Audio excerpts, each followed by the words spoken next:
Don't give them a second chance they damaged you intentionally. It's a hard truth to face, isn't it? The idea that someone could knowingly hurt us cuts deeper than the wound itself. But let me be clear, choosing not to give someone another chance after intentional harm isn't about holding on to anger. It's about holding on to yourself. Mistakes are a part of being human. We all slip up, say the wrong thing, or act in ways we regret. But here's the crucial difference: mistakes happen accidentally, while intent is deliberate. Intent reveals a person's true values, their priorities, and ultimately how they regard you. When someone makes a mistake, their response to it matters. Do they acknowledge the harm they caused? Do they apologize sincerely? Do they work to ensure it doesn't happen again? These are the markers of someone who values you and your relationship. Mistakes, when handled with care, can lead to growth and deeper connections. But what happens when the harm wasn't a mistake? What happens when someone acted with the intent to hurt, deceive, or manipulate you? That's when you have to pay attention. Intentional harm isn't a slip of the tongue or a lapse in judgment. It's a choice. A conscious decision to put their desires, ego, or anger above your well-being. When you confront intentional harm, it's easy to get caught up in excuses. You might hear them say, "I didn't mean for it to hurt you," or "I was going through a tough time." And while context matters, it doesn't erase intent. Someone's struggles don't give them a free pass to mistreat others. The truth is, when someone damages you intentionally, they show you a side of themselves that can't be ignored.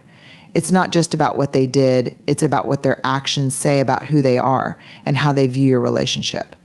If they were willing to cause harm once, what's stopping them from doing it again? It's important to trust your instincts in these moments. If you feel like their actions were intentional, don't let them gaslight you into believing otherwise. Your feelings are valid, and recognizing intent is a critical step in protecting yourself. This doesn't mean we can't hold space for compassion or hope for change. People can grow and evolve.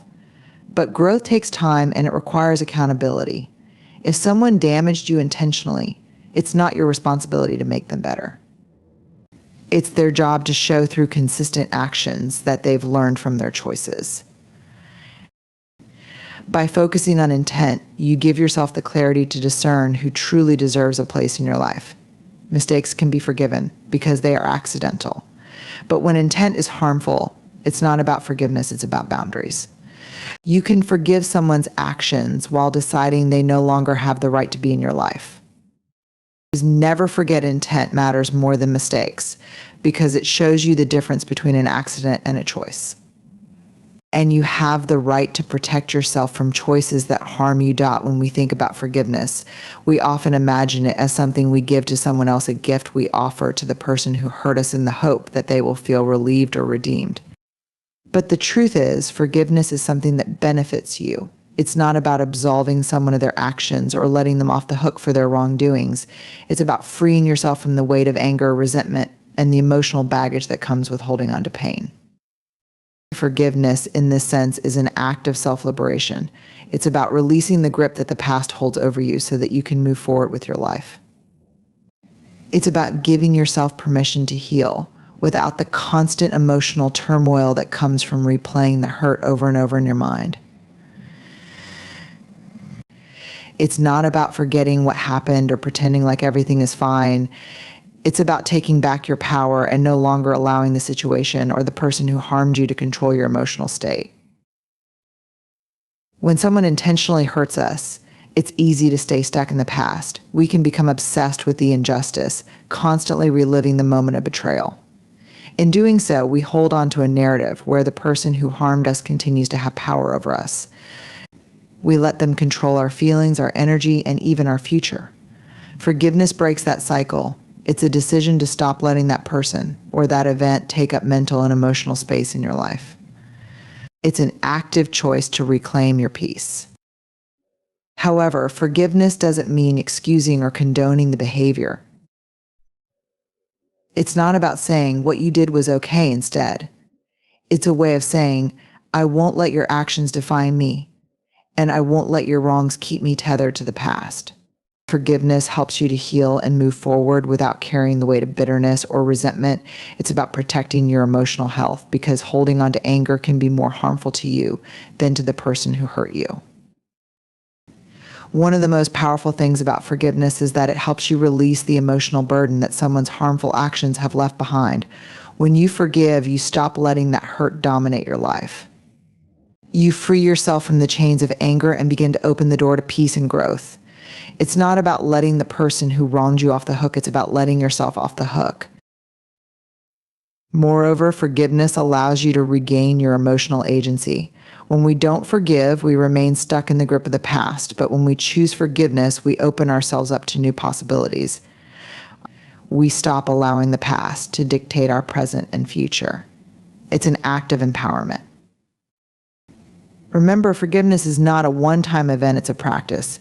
It may take time, and it may require you to forgive over and over, especially if the wound is deep. But each time you choose forgiveness, you create a little more space in your heart for peace, healing, and growth. In essence, forgiveness is a gift to yourself. It doesn't change the past or the person who hurt you, but it does change how you relate to it. It gives you back your emotional freedom. So while the person who harmed you may never fully understand the depth of what they've done, forgiveness will allow you to release their hold on you and move forward into a life that is no longer dictated by pain. You deserve that freedom. You deserve to let go.at. The heart of healthy relationships is the concept of boundaries. Yet boundaries are often misunderstood. They aren't about building walls to shut people out. They're not about pushing people away or refusing to engage with the world. Instead, boundaries are about self-respect and self-care. They are a way of communicating what you need to feel safe, respected, and valued. And that, at its core, is a form of love. Loving yourself enough to set clear boundaries is one of the most powerful things you can do. It's a declaration that you matter, that your time, your energy, your peace, and your well-being are worth protecting. Boundaries show that you have the courage to prioritize yourself, even when it feels difficult, uncomfortable, or even unpopular. They say, I care about how I feel.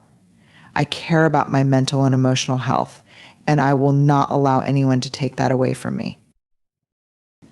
When someone intentionally harms you, it's easy to feel like you're obligated to allow them back into your life or continue to give them access to your heart. But the truth is, setting boundaries is an act of profound love for yourself.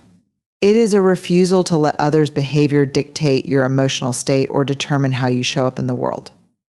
Boundaries are not about controlling others, they are about controlling how much access you give people to your energy. When someone crosses a line or hurts you, it is your responsibility to decide what level of access they should have moving forward. Will you allow them to continue hurting you? Will you allow their actions to diminish your worth? Or will you assert your right to peace and safety? Boundaries protect your inner world, ensuring that others' behavior does not infringe upon your peace. Setting boundaries doesn't mean you're being selfish, as some people may try to tell you. Instead, it's an essential act of self-preservation. When you set boundaries, you are saying, I value myself enough to protect my emotional well-being. Boundaries help you avoid burnout, emotional depletion, and resentment. They allow you to give from a place of fullness, not emptiness. They ensure that you can engage with the world in a way that honors your values, needs, and desires. In relationships, boundaries create a safe space for healthy interactions. They ensure that love and connection are built on respect rather than compromise. When you allow someone to repeatedly disrespect your boundaries, you're allowing them to erode your sense of self-worth. But when you set and enforce boundaries, you affirm your own dignity and worth, you protect yourself from harm and ensure that only those who honor and respect your limits have access to you. The beauty of boundaries is that they help clarify your relationships, they show others how to treat you and what is acceptable, and perhaps more importantly, they show you how to treat yourself. By respecting your own limits, you are teaching the world to respect you. Sometimes setting boundaries can feel intimidating. You might fear rejection, judgment, or conflict. But the truth is, people who truly care about you will respect your boundaries. They will understand that loving you means honoring your needs. And those who don't respect your boundaries, they're showing you exactly why they don't deserve a place in your life. Boundaries are a radical act of self-love. They are a way to communicate, I am worthy of love, respect, and care. And when you love yourself in this way, you become clearer, stronger, and more grounded in who you are. Ultimately, when you set boundaries, you are choosing yourself. You are choosing to honor your needs, protect your peace, and preserve your energy. In doing so, you create the space to thrive. You create the space for healthy, supportive, and loving relationships to flourish, relationships that honor both you and the people you choose to share your life with. So remember, boundaries are not a sign of weakness. They are a testament to your strength and your commitment to your own well-being. They are a powerful act of love for yourself, love for your emotional health, and love for your future. You deserve that love, and you have the right to set boundaries that honor Trust is the foundation of any meaningful relationship. It's the invisible thread that binds us to others, allowing us to feel safe, seen, and understood. But once trust is broken, especially when someone intentionally causes harm, rebuilding it isn't a simple or one-sided task. It takes effort, vulnerability, and a genuine commitment from both parties involved.